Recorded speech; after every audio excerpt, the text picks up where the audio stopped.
It's a miracle and a glory and the greatest thing to ever happen, so they say. And it will probably become the law soon that you have to take it. They will have you swallow a little capsule when you are still a baby. Probably at the same time you are getting your inoculations. The piece of thing in there weighs only a few grams and will be plucked out of a little pool that will probably be installed in every hospital soon. Those couple grams are more than enough for it to happen. Sure, you will never get cancer. You will live until 150. You will have stronger bones and a more resilient immune system. You will probably never need glasses or a hearing aid. If you lose something small, like a finger, in half a year, you will have it back. If you lose a whole arm, in 2 years, you will have it back with nearly full functionality. It's the sort of miracle that's believable enough to catch on. Sure, it won't solve all our problems, and it will create a few more, like overpopulation we had never saw coming. But it works, and it's cheap, plentiful, and that's all we need, right? Sure, they can't quite explain how the thing actually manages to rewrite our genetic code after we swallow a few grams. But they promise the answer will come someday, and there are no side effects. It's from a previously unknown variety of starfish, but they won't even tell you that on the news. I think the story right now is that it's something they're growing artificially. These starfish live in the deepest, darkest places in the ocean, and they aren't very big or interesting looking. Honestly, we have probably seen them down there before 1,000 times and just overlooked them. It just so happened that prick with the show about eating weird food got a hold of one, God knows how, and thought it was a different kind of a starfish and ate part of it, and a year later he had that foot he lost back. I'm sure they tore apart his house and tested gallons of his blood and interrogated everyone he ever spoke to. But somehow they figured out just when the regeneration happened and eventually found the thing.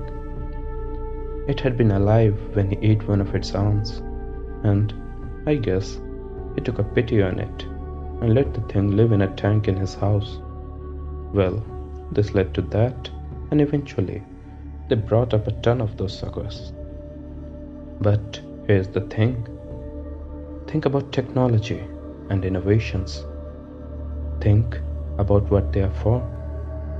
Mostly, it's to keep us alive longer, make us healthier, help us communicate better. What if, as a race, we had already had the ability to communicate via thought? What if we were naturally incredibly hardy and long-lived? What if we started out having everything we needed without having to do a bit of work? Our goals would turn to keeping our world the way it was and simply enjoying things. With a mind so powerful it can transmit and receive thoughts with no effort, it stands to reason other amazing things are possible too.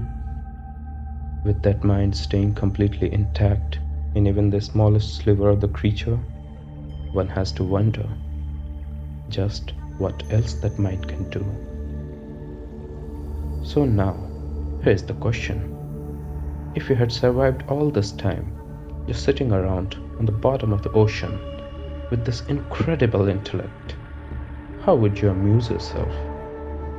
What if that mind can wander and roam freely if it can just find something to carry it? What if, as a race, we made ourselves the bottom of the food chain just to ensure we had constantly be taken into new creatures and allowed to see the world through their eyes? Is it really such a leap to think that such powerful minds could overtake smaller, lesser ones? No. Nor is it unusual to think that if such a race of powerful minds was endangered, they would use this ability to dominate the minds to defend themselves. That they'd patiently wait until their enemies devoured them, then simply displace the minds of those enemies and solve the conflict. I don't think it's crazy at all. I don't think it's crazy that there is suddenly a lot more war all over the world. A lot of research put into birth control and the accidental release of that superbug that makes men sterile. We should be enjoying world peace, but instead, we're killing each other faster than ever before. Maybe they're not even threatened. Maybe we are just a game to them. Maybe we are the 100th race of beings that these things have done this with. All I know is they don't turn you into some zombie from a cheesy old sci-fi flick.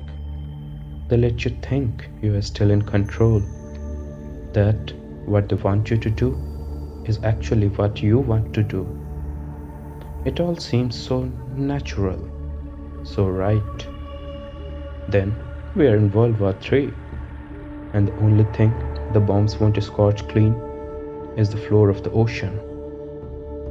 Don't ask me how I know all of this, and don't take that pill.